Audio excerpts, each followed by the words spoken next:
విఘ్నేశ్వరాయ నమః. ఓం నమో పరమేశ్వరాయ నమః. ఓం నమో నారాయణాయ నమః. ఓం శాంతి శాంతి. మూడవది, మనం ఉత్తరాభిముఖులమై కూర్చుంటే, అంటే దక్షిణం వైపు కూర్చొని ఉత్తరం వైపు ముఖాన్ని పెట్టి కూర్చోవడం మూలంగా మనం ఆర్థికంగా ఎంతో ప్రగతిని సాధిస్తాం. మనం ఆర్థిక ప్రగతికి ఉత్తరాభిముఖులమై కూర్చుంటే మనకు లాభం జరుగుతుంది. ఉత్తరము అంటే పైకి, అంటే ఉత్తరం అంటే మనల్ని ఉన్నతి వైపు తీసుకువెళ్ళేది అని అర్థం. ఉత్తరాభిముఖంగా మనం ఉత్తరాన్ని చూస్తూ కూర్చొని మనం భోజనం చేస్తూ ఉండడం మూలంగా నీ యొక్క మేధస్సు అనేది పెరిగిపోతుంది, ఉన్నతి అనేది పెరిగిపోతుంది. ఆర్థికంగా నువ్వు ఎంతో ఉన్నత స్థితిలోకి చేరుతావు. అంటే ఆర్థిక ఉన్నతి కోరుకునేవారు ఉత్తరాభిముఖులై కూర్చొని భోజనం చేయడం మూలంగా వారి ఆర్థిక అభివృద్ధికి ఎంతగానో సహకరిస్తుంది. ఈ వాస్తవాన్ని మీరు గుర్తించి ఉత్తరాభిముఖులై కూర్చొని ఆర్థిక ఉన్నతి కోసం ప్రయత్నించండి. ఖచ్చితంగా మీ ఆర్థిక ఉన్నతి అనేది జరుగుతుంది ఉత్తరాభిముఖులై కూర్చొని భోజనం చేయడం మూలంగా. ఉత్తరం వైపు ముఖాన్ని ఉంచి మనం భోజనం చేయడం మూలంగా. ఇక మనం ఒక వితండవాదన చేస్తూ ఉంటాం. దక్షిణం వైపున కూర్చుంటే ఇలా జరుగుతుందా అండి, ఉత్తరం వైపున కూర్చుంటే ఆర్థికంగా మనకు లాభం జరుగుతుందా, తూర్పు అభిముఖమై కూర్చుంటే మనకు చదువు వస్తుందా, పడమర అభిముఖంగా కూర్చుంటే మనకు రోగాలు పోతాయా అన్నటువంటి అనుమానాలు అనేవి మనకు చాలానే ఉంటాయి. ఎందుకంటే మనం ఎల్లవెల్లా దక్షిణాభిముఖులమై భోజనాలు చేస్తూ ఉన్నాం కాబట్టి ఈ రకమైనటువంటి అనుమానాలు అనేవి మన పెద్దల పట్ల మనకు వస్తున్నటువంటివి. వాటన్నింటినీ కూర్చిపెట్టండి. వాటన్నింటి వెనక మన పెద్దలు చెప్పినటువంటి ప్రతి దాని వెనక ఒక సైన్స్ దాగి ఉంది. అందులో మొదటిదిగా మనం చెప్పుకోవాల్సినటువంటి అంశాన్ని, భూమి ఒక పెద్ద అయస్కాంతం. ఆ అయస్కాంత ధర్మానికి విరుద్ధంగా మనం ప్రవర్తిస్తే, అంటే దక్షిణం వైపున తలని పెట్టి నిద్రించడం కానీ, మనం దక్షిణాభిముఖులమై భోజనం చేస్తూ ఉండడం మూలంగా కానీ, ఈ రకంగా చేస్తూ ఉంటే మనలో నెగిటివ్ థాట్స్ అనేవి పెరుగుతూ ఉంటాయి. ఒక ధర్మానికి, ఆ భూమాత యొక్క ధర్మానికి విరుద్ధంగా మనం ప్రవర్తించకూడదు. దీనికి సంబంధించిన పూర్తి సమాచారాన్ని నేను ఏ వైపు తల ఉంచి నిద్రించాలి అనేటువంటి అంశంలో తెలియజేశాను. ఆ వీడియోని ఒకసారి మీరు చూస్తే మీకు స్పష్టంగా అర్థమైపోతుంది. ఇక రెండవది, మనం కూర్చునేటటువంటి స్థానాన్ని బట్టి మన శరీరంలోకి ఆక్సిజన్ వెళ్ళేటటువంటి పర్సంటేజ్ ఎక్కువ అవుతుంది. అది మెదడును చేరేటటువంటి శక్తి అనేది దానికి లభిస్తూ ఉంది.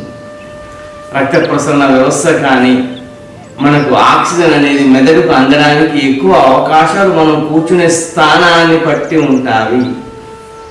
కాబట్టి ఖచ్చితంగా మనం ఈ పెద్దలు చెప్పిన అంశాలను ఆచరిస్తే మనకు చాలా మంచిది. ఇక మూడవది, మన శరీరంలో మన మెదడు అనేది ఎంతో అద్భుతమైనటువంటిది.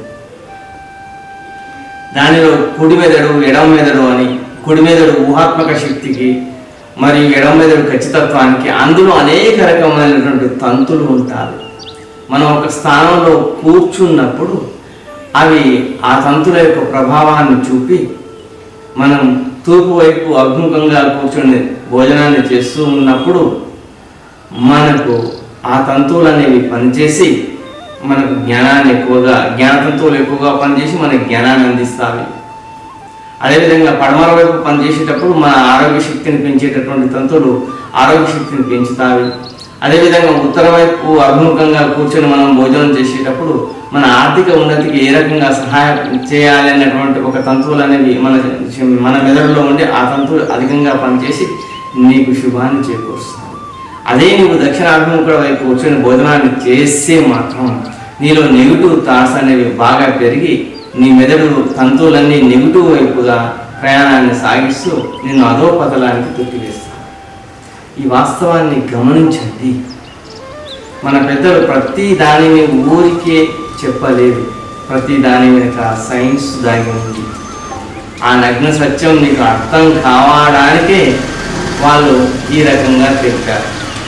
మీరు ఒకసారి ప్రయోగం చేసి చూడండి. మీరు ఇంతకు ముందు వరకు ఏ స్థానంలో కూర్చొని తిన్నారో, మీ ఇంట్లో పరిస్థితులు ఏ విధంగా ఉన్నాయో అనేది మీరు ఆలోచిస్తే మీకు అర్థమైపోతుంది స్పష్టంగా. వాస్తవాన్ని గుర్తించండి. మీరు నేను చెప్పిన విధంగా భోజన సమయాన్ని పాటిస్తూ వీటిని ఖచ్చితంగా మీరు ఆచరిస్తే మీకు సర్వము శుభమే జరుగుతుంది. ఎందుకంటే ఆ మహానుభావులు తెలిపినటువంటి ఏ అంశము తప్పు కాదు. ఇది నీవు ఏ నక్షత్రంలో పుట్టినప్పటికీ ఇది అందరికీ వర్తిస్తుంది. కాబట్టి ఇది సర్వ మానవాళికి వర్తించేటటువంటి నియమం. కాబట్టి తూర్పు వైపు కానీ, ఉత్తరం వైపు కానీ, పడమర వైపు కానీ మాత్రమే మీరు కూర్చొని మీ ఆరోగ్య పరిస్థితులను బట్టి, మీ చదువును బట్టి, మీ ఆర్థిక పరిస్థితిని బట్టి ఈ స్థానాలలో కూర్చొని మీరు భోజనం చేస్తూ ఉండండి. మీకు ఖచ్చితంగా శుభం జరుగుతుంది. చిన్న చిన్న అంశాలే ఒక్కొక్క రాయి కలిస్తేనే ఇల్లు అవుతుంది. చిన్న చిన్న పనులు మనం చేసుకుంటేనే మన జీవితాన్ని మనం బాగుపరుచుకుంటాం. మన ఆరోగ్యాన్ని మనం బాగుపరుచుకుంటాం. మనల్ని మనం బాగు చేసుకున్న వాళ్ళం అవుతాం. మన భవిష్యత్ తరాలకు ఇవి అందించడం మూలంగా మనం ఎంతో ఉన్నత స్థితిలోకి వస్తాం. మన భారతావని అనేది ఎంతో ఉన్నత స్థితిలో ఉండిపోతుంది. ఇవన్నిటిని మీరు గుర్తి పారేయకండి. ఇవన్నీ మీ జీవితంలో ఆచరించండి. వీటి మూలంగా శుభాన్ని మీరు పొందండి. సర్వమానవాళి యొక్క శుభమే మన శుభంగా భావించినటువంటి మన పెద్దలు ఏ మాత్రం నీ నుంచి నయా పైసా ఆశించకుండా వారు కేవలం గ్రంథ రూపంలో పట్టించి ముద్రించి మనకు అందజేసి మనం వాటిని ఆచరించండి అని తెలియజేశారు. వాటిని ఆచరిద్దాం. నాటికి నేటికి ధర్మం ఎల్లప్పటికీ ఒకటే. కాబట్టి ఆ ధర్మాచరణ మాత్రమే మనం చేయవలసినటువంటి పద్ధతి. ఆ ధర్మాన్ని రక్షించడం మూలంగా మనల్ని మనం రక్షించుకున్న వాళ్ళం అవుతాం. మన భవిష్యత్ తరాలను రక్షించిన వాళ్ళం అవుతాం. ధర్మో రక్షతి రక్షత. సర్వే జనా సుఖినో భవంతు. ఓం శాంతి శాంతి శాంతి.